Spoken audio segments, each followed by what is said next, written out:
Halloween candy floating around the station yet. And plenty sad-looking jack-o'-lanterns freezing on porch steps around the county. Yeah, and I also seen those election signs when I'm driving around, even though the election is thankfully done. Yeah, and all of that stuff, it has to go, but there is a proper way to dispose of it.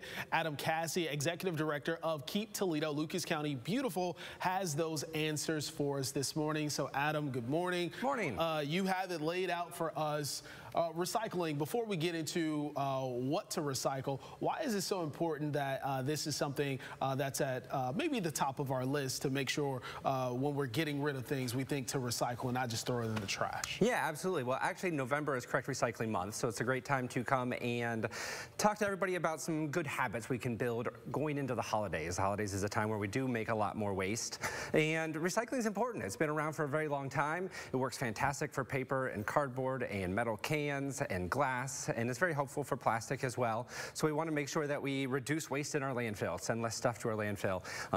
Creating new things makes a lot of greenhouse gas emissions, a lot of pollution. When we recycle them, we don't make as much pollution, and we save a lot of energy, and it creates jobs. So it's an important industry. Yeah, I'm glad to hear that it's doing all of those parts, because a lot of us just, you know, throw the water bottle in the basket and we think, oh, good, we did our part. But we're creating jobs, and it's easier on the environment, which is good. Saving lots of resources. But you also said it's to learn how to do it correct this month. So what are some things that we aren't doing properly when we're recycling? Sure. The important thing is to focus on the things that you know are recyclable. Paper, cardboard, aluminum cans, glass in most cases, and plastic water bottles and plastic jugs.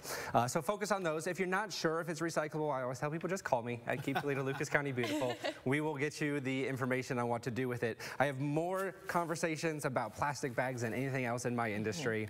A lot of people have that recycling bin in their kitchen, and they put a plastic bag in it, and they throw all the recyclables in there, and they tie it in this nice little bow, and they throw it in the recycling bin. But at the recycling facility, everything is very automated, and if your recyclables are trapped in a bag, they can't get sorted. And somebody, a worker there, doesn't have the time or desire to open that bag up and see what's inside, so it'll get snagged and probably go back to the landfill. So if you're taking the time to recycle, make sure they're loose, that way they get sorted properly. And don't put your plastic bags in there in general. It gets clogged in that machinery.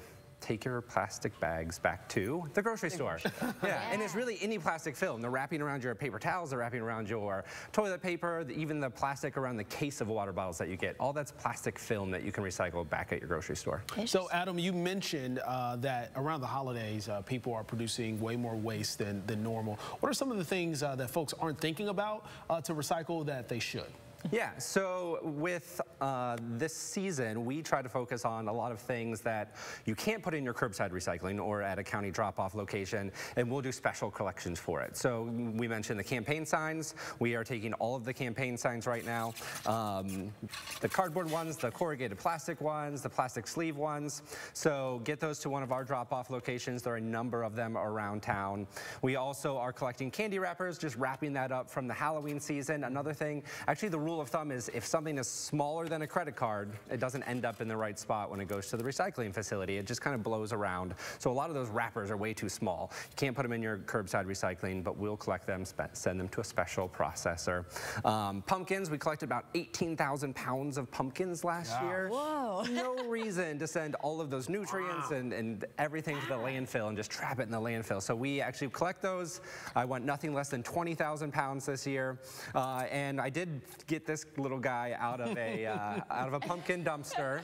He is very cute, but the hair is not compostable. So if you are putting a pumpkin in the composting dumpster, make sure there's no candles in it, and you know, any of those extra decorations we take off of him. Even if the painted face is on there, is a little bit of okay? paint is fine. Yeah, yeah, that'll compost as long as it's a latex paint, not an oil paint, which most paints are. So everybody's probably pretty safe with the paint, just not the extra googly eyes and foam decorations that I see on there sometimes. So let's talk about electronics. Like folks, they can recycle electronics as well. An old iPhone or an old computer, keyboard, things like that. Yeah, a lot of people think electronics mean cell phones, laptops, computers, but really almost anything that you plug in or has batteries, we can get recycled as an electronic. So your coffee maker, is an electronic. We can get that recycled at an electronics recycler. So there are a number of them around town. Again, call me, I'll tell you where the closest one is. But we are actually partnering with a recycler right now for holiday lights. If you're out putting your holiday lights up and you find a whole strand is not working and is blinking the wrong way, don't just throw it in the garbage. There's a lot of good metal and plastic and glass in those that we can get recycled. So look at our website, find those locations again, and actually another good option right now is most of the Genoa banks are collecting them as well, and they're partnering with Nature's Nursery, one of our friends, to collect those. And you had also mentioned with us, though, that people feel good when they do the right thing, and this is, I think, one of those items that everybody's going to feel good about. Tell us more about this wrapping paper. Right, a lot of people don't know that wrapping paper usually is not recyclable. If you're kind of on the high end of wrapping paper, it's got a plastic film, a gloss to it, or if it's got foil or sparkles, none of that we want in the recycling industry. Or if it's very cheap wrapping paper, it's almost like recycling tissue paper or napkins. You can't do it. The fibers are too small. So there's like this weird in between of, yes, this wrapping paper is recyclable, and it's hard to explain to people. So what we've done at Keep Toledo Lucas County Beautiful is say we are going to purchase a product and sell it that we know is 100% recyclable. So you can buy this from us at a number of locations around town. A lot of great stores and local stores are carrying it for us, and it serves as a little bit of a fundraiser for our nonprofit, supports our mission, but gets the word out there that most wrapping paper, don't put it in your recycling bin, throw it away unless you do know that it's 100% recyclable. There we go. Yeah, a lot of good tips. It is. Adam, thanks so much. Yeah, absolutely. I appreciate you having me on. And of course, thank you for making us a part of your Wednesday morning. Stay with us for more Good Day. We're back in just a moment.